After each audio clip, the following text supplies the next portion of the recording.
Come and listen to my story about a man named Jed. A poor mountaineer barely kept his family fed. And then one day he was shooting at some food, and up through the ground come a bubbling crude. Oil, that is, black gold, Texas tea. Well, the first thing you know, old Jed's a millionaire. Kinfolk said, Jed, move away from there. Said, California is the place you ought to be. So they loaded up the truck and they moved to Beverly Hills, that is, swimming pools, movie stars, the Beverly Hillbillies.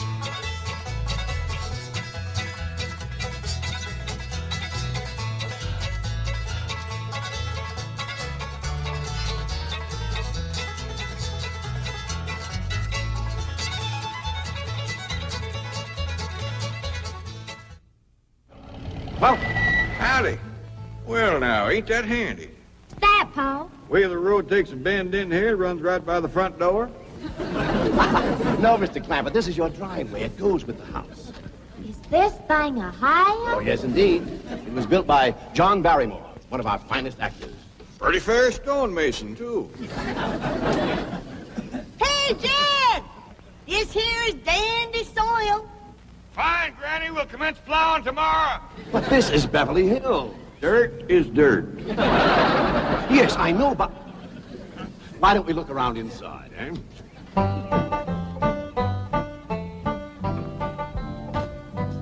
Well, here we are. I hope you're going to like this place I picked out for you. Maybe a trifle larger than what you're used to, but I feel a man with $25 million in my bank should live in a manner that... Come in, this is your home.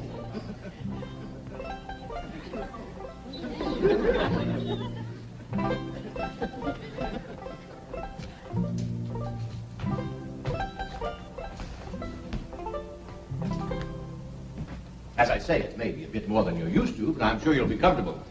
Now, my secretary will be over right away to help you with the hiring of servants or whatever problems you may have. She's a very efficient girl, Miss Hathaway. Jed? Jed? Jed? You and Jethro fetching my stove so I can get some victuals to cook in? Oh, you have a beautiful stove.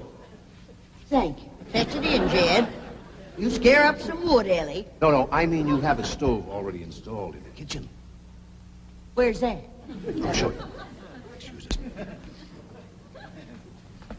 Ellie, you go with Granny. She'll still need you to fetch some wood. Sure, Pa. Uncle Jed, guess what? There's a whole nother house up here. Jethro, come down from there. Like as not, that belongs to somebody else. Here we are. This is your kitchen. Oh, and here's the stove. The last word in food preparation. And speaking of food, you'll find everything you could possibly want stored right in here. See? Huh? Well, I'll leave you ladies to your culinary delights. Au revoir. Bon appetit. Talks gibberish. You set a great deal of store in this here stove, Granny. Well, we'll see. Ellie, you run out and fetch some wood. I'll get a fire to going in here and we'll see. Jethro, I hope it's all right for you to be missing school. Oh, sure, Uncle Jed. They ain't straight in the 5th grade. You're in the 5th grade already? Starting this year. Don't seem like no time at all since I went with your ma to get you started in the 1st grade. You was 6 years old. No bigger than that. We drove clean over to Oxford so you could go to the same school your pa went to. You wouldn't know that town today, Uncle Jed. Oxford? Yes, sir. Well, that town has growed and spread out and built up and just kept getting bigger and bigger. Where today, why, I bet you there must be at least 3 or 4 dozen people living there. A place like that's all right to visit, but I wouldn't want to live there. Do you have any assistance? No, thank you, Mr. Drysdale. We were just talking about Jethro here getting back to school. Oh, Well, we have some excellent educational facilities out here, Mr. Clappett. Where do you go to school, Jethro? Oxford. Yeah, you see, Jethro's ma, that's my cousin Pearl. She married an Oxford man, so naturally Jethro, he goes to school there, too. I'm the champion crawdad eater. At Oxford? Jethro put away 3 buckets of crawdads. 4. And he's learned to cipher and everything. Cipher some for Mr. Drysdale. 1 and 1's 2. 2 and 2's 4. 4 and 4's 8. I have to take off my shoes to get any further than that. Never mind. I'm sure we're thinking of 2 different Oxfords. You see, there's one that's very, very famous and very old. That's where Jethro goes to school. Been there since pioneer days. That's how come it got its name. It's where the oxen used to ford the river. So folks took to calling it Oxenford, and later on it got shortened to Oxford. Well, I'll be running. Oh, by the way, here are your keys.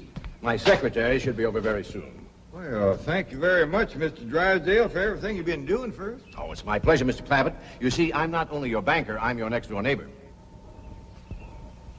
Well, say, now ain't that nice? Well, now, why don't you bring your missus over tonight for supper, and I'll have Granny womp up a mess of grits and hog jowl. Well, you see, right now my wife is in Boston. Well, that's too bad. When'll she be back? Not too soon, fortunately. I'll see you later. Well, thank you, Mr. Drysdale. So long. Uncle Jed, you reckon one of these days I can have me a little bitty old taste of Granny's moonshine? Now, Jethro, you know the family rule about Granny's moonshine? You get your first taste on your wedding day and not before. Well, Uncle Jed, that might be an awful long time. I ain't even got me no sweetheart. How come? Why, back home, every time I get me a girl, one of them there big fellas would take her right away from me. Maybe out here in Beverly Hills. Paul, could I please have the axe? I gotta split some wood for Granny. Fetch it, Jethro. Ain't this place got a wood pile? Not that I can find, but I found a whole row of black old dead tree trunks, pretty near as high as this height. Are they kind of big for you to tackle? Well, shucks, no, Paul. They're only this big around, and all trimmed and topped and strung together with the black rope, so as no matter which one you cut, the others keep it from falling.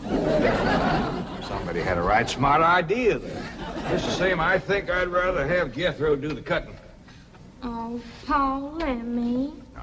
Cutting trees and chopping logs ain't no work for a girl. I'm just as strong as Jethro. You ain't neither. I am so. You ain't neither. I am so, too. You want to wrestle? Darn too. Now, here. That ain't no fair fight. Somebody's gonna get hurt. Now, yeah, you see, you're getting too rough. Jethro. A person can get crippled from a hold like that. Get up from there. I can't, Uncle Jed. You turn him loose and get up from there before I take the strap to the boot. Now, here, you get out there and chop down one of them tree trunks and saw Granny some nice logs. Yes, sir, Uncle Jed. Could have whooped you if you hadn't tripped me. Heavy? Come back here and sit down. I want to talk to you. Whooped him fair and square, and I'll do it again. You won't. That's what I want to talk to you about. Ellie Mae, you're getting too big to wrestle with boys. I ain't as big as Jethro. Big that way, I mean, growed up. You're a young lady now. You gotta start minding your manners and fixing your stuff up real nice and wearing dresses. Paul, folks would call me a sissy. It ain't sissy for girls to act like girls. You see, Ellie, I raised you like a boy, and I was wrong to do it. I reckon every man liked to have a son, and you was my only young'un. And when your ma passed away, I just decided to turn you into a boy. By the time Granny come to help out, you was too wild to tame. By thunder, you could outrun, out-climb, out-fight, and out-shoot every boy in them hills. I still can, Paul. Yeah, but it ain't fitting. It ain't right for folks to go against nature. Now look at old Duke here. Reckon we could turn him into a cat? Of course not. That's right. Because nature made him into a dog. Just the same way nature made you into a girl. Here lately, she's getting more and more positive about it. You mean my ears is growing? No, nothing like that. You're pretty. Oh, Paul. I know you don't like it when I say that, but you like it when the young fellas around here come in saying it, and they will. Only they'll probably be using words, fancy words I won't even understand. But Ellie Mae, ain't nobody can ever tell you how pretty you really are except me. You're the living picture of your mom.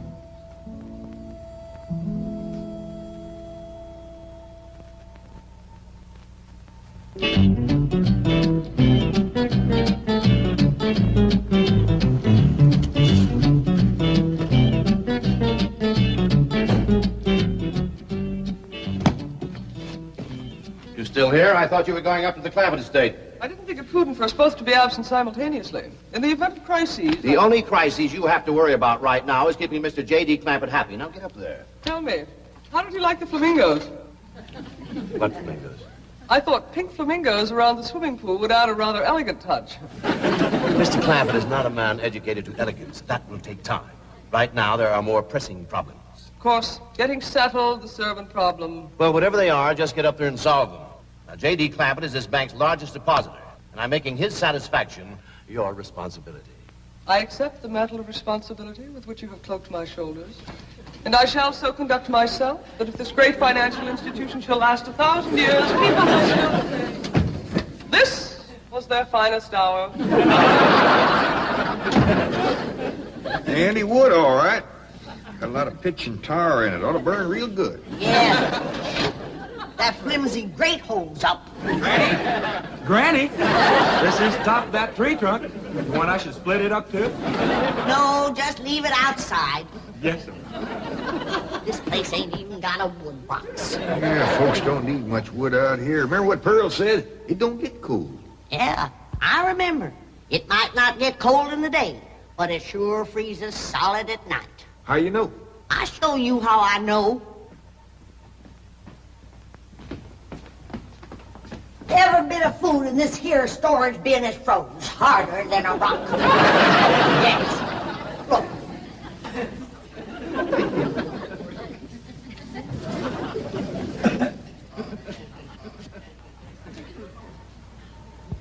Mighty thin-skinned hog.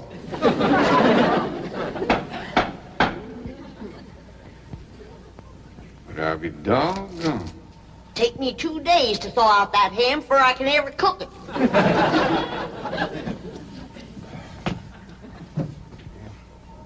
People ought to know better than store food up against the north wall. Tomorrow we'll dig us a root cellar and we put all this stuff in it. Jethro, go on out there and catch us a chicken. Okay, Uncle Jay. How you know we got chickens? Place this size is bound to have chickens. Ain't all frozen.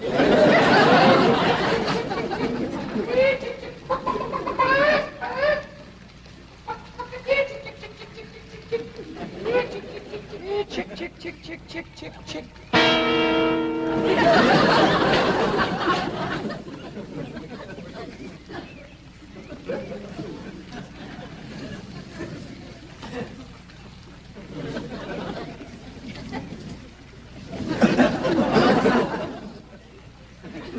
I keep a chicken. Here's that bucket. You want it? You take it, Ellie. See if you can find a creek. I gotta have some water. You know a pump on this place? It ain't even got a well. Uncle Jed, Uncle Jed. Yeah, boy. Did you find a chicken? I found something. I ain't sure if it's a chicken, a goose, a duck, or what. Where is it? I couldn't catch it. That thing can outrun a jackrabbit. There ain't no goose or duck. Must be a chicken. If it is, Ma was right about things growing bigger out here. That thing was this high. A chicken? Ah, Jethro. Honest, it's got legs this long. Gibby's on the drumstick. Drumstick ain't much. Whoever gets that neck is eating from now on. It commences here and runs plumb up to here. You ain't forgot what I said about Granny's jug of liquor. I ain't been at Granny's jug. You have your in for it. Honest, cross my heart. Where'd you see this chicken? Down by the cement pond. Cement pond. Uncle Jed, that pond is the fanciest thing you ever did see. Why, they is steps. So's the cattle can walk right down into it and get a drink. And up at one end, there's a lady standing there made out of rock. And she's a-pouring water out of a jar right into that cement pond. Oh. Well, that's how come that big old pink chicken to get away from me. Flew right over the top of that there rock lady, landed in that pond, and swam like an otter. Just flapping them big old pink wings and hollering. What color did you say that chicken was? It's pink. Ain't I told you that stuff would stunt your growth? Miss Granny, I didn't touch a drop. You and me is going to the woodshed. Jethro, you swear to be telling the truth? So help me, Jefferson Davis. You take your hat off when you speak of the president. Well, he ain't president no more. I'll have no Yankee talk in my kitchen. Jethro, you and me is going back out there and corner that chicken. Granny, you get your fire to going. Ellie Mae, you sweep up out front and keep your eyes open for that Miss Hathaway. I'm counting on her to take you in hand and get you in the right kind of clothes. Come on. Hey, chicken.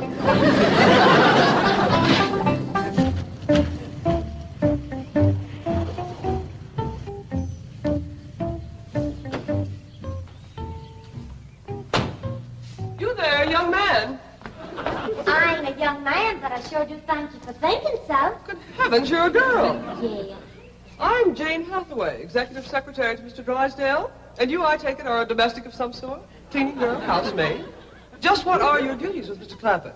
Well, he sent me out here to sweep up, but he said you'd take me in hand and get me in the right kind of clothes and everything. Indeed, I shall. We have a complete servant's wardrobe from chef to chauffeur. Come with me. What in the name of Thomas Chippendale is this? Has Mr. Clampett seen this disgraceful and unsightly mound of debris? Oh, yes, ma'am. This is all his. Oh, what charming antique. Just like you said, Jethro. Rock lady pouring water into a cement pond. Yes, sir. And over there's where I seen that great big pink chicken. Only thing is, it don't sound like a chicken. It makes a kind of hollering noise.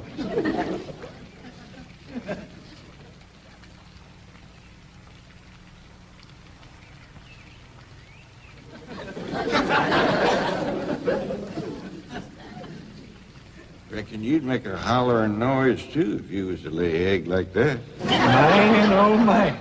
That's what I call an egg. And you won't have to worry about food now. Wait till she cooks this.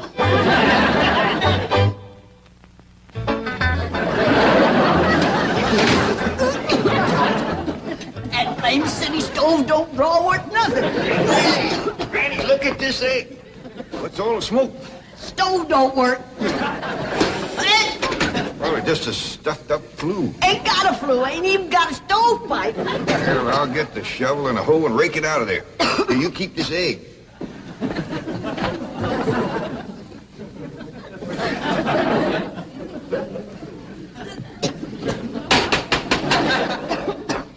Just like everything else out here. Froze solid.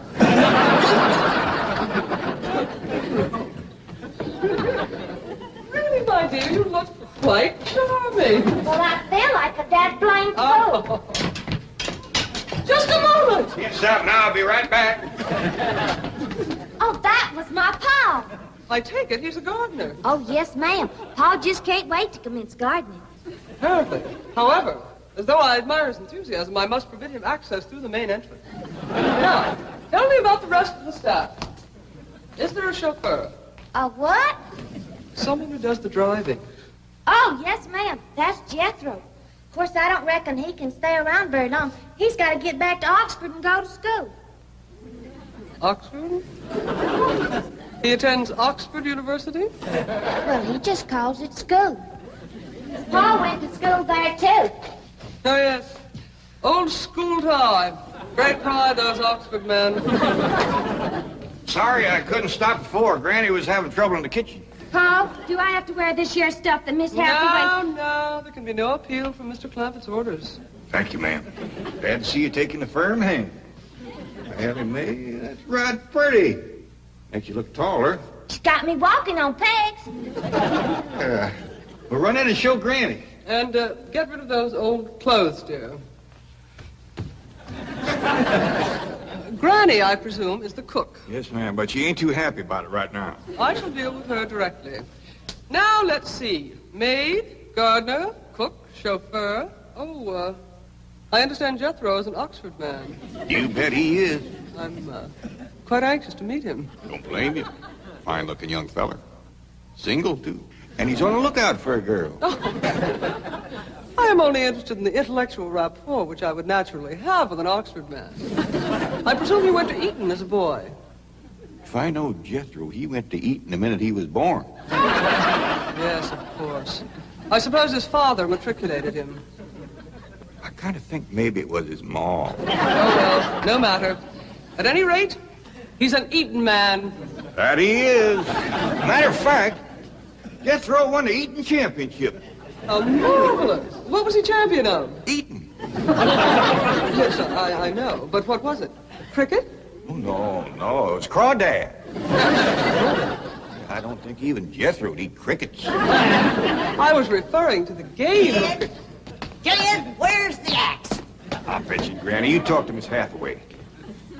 And just why does Cook need an axe? I've hit this with everything I could lay a hand to. I even whomped it with an iron skillet. You are supposed to hit it with a croquet mallet. All right, where is it? I don't think I'll tell you. There is a time for work and a time for play. Now then, what are we cooking for Mr. Clampett? Well, I don't know what you're cooking him, but if he wants any victuals from me, somebody better shoot a possum. Possum? You got a better idea? But of course, a nice big fluffy souffle. All right. You shoot it and you skin it. You don't even know what a souffle is. What kind of a cook are you? I'm a cook with a stove that don't draw, food that's froze solid, chickens that can't be caught, eggs that can't be broke, and a smart alecky city woman telling me my business. That's what kind of a cook I am. Mind your tongue, little woman. I can have your job. You sure can, and the sooner the better. Jethro's coming, and just wait till you see what he's got. Thank heaven. Now I can have an intelligent conversation. Look, Granny, I caught that big chicken. I hope it ain't as tough as its egg. That is a flamingo. Oh, no, ma'am. That's my nephew, Jethro. Jethro, say hello to Miss Hathaway. I didn't mind him. This the ding dangest chicken you ever did see. You go to school at Oxford? Yes, ma'am. I'm in the 5th grade. Stop dragging and wring that chicken's neck. Ellie Mae! No, stop, you barbarians. Don't harm one feather of that beautiful bird. I've taken just about as much as I'm going to take from you. Yeah, Granny. Ellie, you get the fire going under the big kettle outdoors. Young lady, where is your maid's uniform? I ain't going away. Oh, yes, you are. No, I ain't. Oh, yes, you are, if I must subdue you forcefully. I wouldn't try Hang that. on to me. Don't. Tried to tell you. Let me out. You trust me. I'll set on her, Ellie. You get the fire to go. Now, here, Granny. Come on, let her up. Get off of her. You are discharged. All of you. Sacked. Fired. You are the most incompetent, insubordinate, belligerent group of domestics it has ever been my misfortune. Hathaway! Ah, Chief, you're just in time to help me take disciplinary action. You're fired. I've already told them. Not them, you. These people are the Clampetts. Clampett? Yes, that's right. Now go back to the office and pick up your severance pay. You are through. Now, Mr. Drysdale, hold on a spell. I reckon there's been a kind of a misunderstanding. But this little lady's been a right big help to us. Why, she fit in just like one of the family. Matter of fact, her and me is going out hunting. Ain't that right, Miss Hathaway? Yes, indeed. Yeah. Jethro, you can take that pink chicken back out to the cement pond. We're going out and shoot us a nice, big, fluffy souffle.